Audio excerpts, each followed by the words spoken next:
बिस्मिल्लाहिर्रहमानिर्रहीम। आज का ये जुलूस अपने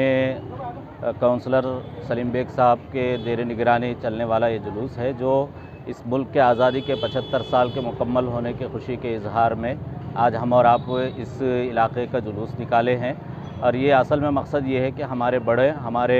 उलमा की क़ुरबानियों के नतीजे में आज हमको जगह जगह इस तिरंगे को लहरा कर खुशी का इजहार करने का मौका मिला है। जिस वक्त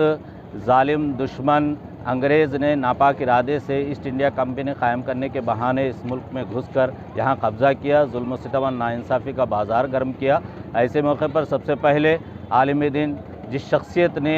इस मुल्क के लड़ाई के लिए, जिहाद के लिए फ़तवा देने वाली शख्सियत शाह अब्दुल अज़ीज़ मुहद्दिस देहलवी रहमतुल्लाह अलैह है, जिनके फतवे जिन्होंने अंग्रेज़ों के ख़िलाफ़ जिहाद करने का फ़तवा जारी किया था। इस फतवे के असर से रेशमीवाल की तहरीक चलाई गई और इस फतवे के असर से हिंदुस्तान छोड़ो की तहरीक चलाई गई और इस फतवे के असर से शामिली वाली जिहाद हुआ, जिसके नतीजे में सैकड़ों उलमा इकराम और बरादरान वतन ने जान की कुर्बानी दी और फांसी के फंदे को चूमा और उसके असर से अब अपने बच्चों को, यतीम औरतों को बेवा कर दिया है। जब कहीं जाकर ये मुल्क हमारे सामने आज़ाद होकर सामने आया है, इस मुल्क की आज़ादी में हर तबके, हर मज़हब और हर मसलक के लोगों ने मिलकर इस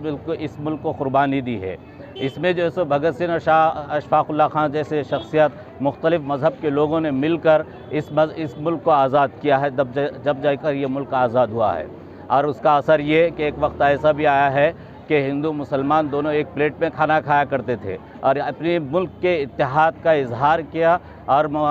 दुश्मन अंग्रेज़ जब ये देखा कि इस मुल्क के अंदर हिंदू मुसलमान इक्तायत और इत्तेहाद के साथ रहने लगे, तो वो महसूस करने लगे कि अब हम इस मुल्क में हुकूमत नहीं कर सकते, तो 7 समंदर पार भागने पर ये मजबूर हो गए हैं। मेरे भाइयों, आज हमारे लिए एक नसीहत और एक सबक ये है कि आज भी हम अपने अंदर वो इत्तेहाद व इत्तेफाक जो उस वक्त के अकाबिर उलमा ने, बुज़ुर्गों ने कायम की है, एक जिहती का सबूत देकर जिस तरह इत्तेहाद, इत्तेफाक और मोहब्बत के साथ मिलकर ज़िंदगी गुजारी है, ये इस मुल्क की खूबसूरती और ताकत है सबसे बड़ी। उस चीज़ को बाकी रखने की ज़रूरत है, तब जाकर हम इस मुल्क को आफ़ियत के साथ बचा सकते हैं और उसकी हिफाजत कर सकते हैं। मैं आखिर में उस शेर को फिर दोहराना चाहता हूँ कि मज़हब नहीं सिखाता आपस में बैर रखना, मज़हब नहीं सिखाता आपस में बैर रखना, हिंदी है हम वतन है हिंदुस्तान हमारा। इसी तर्ज पर हम अपनी ज़िंदगी को जब गुजारेंगे तो ये मुल्क बिल्कुल आफ़ियत और सलामती के साथ बाकी रह सकता है। और हम सब की ज़रूरत है कि इस वक्त वो मोहब्बत, वो ईसार और वो ताल्लुक़ को बाकी रखे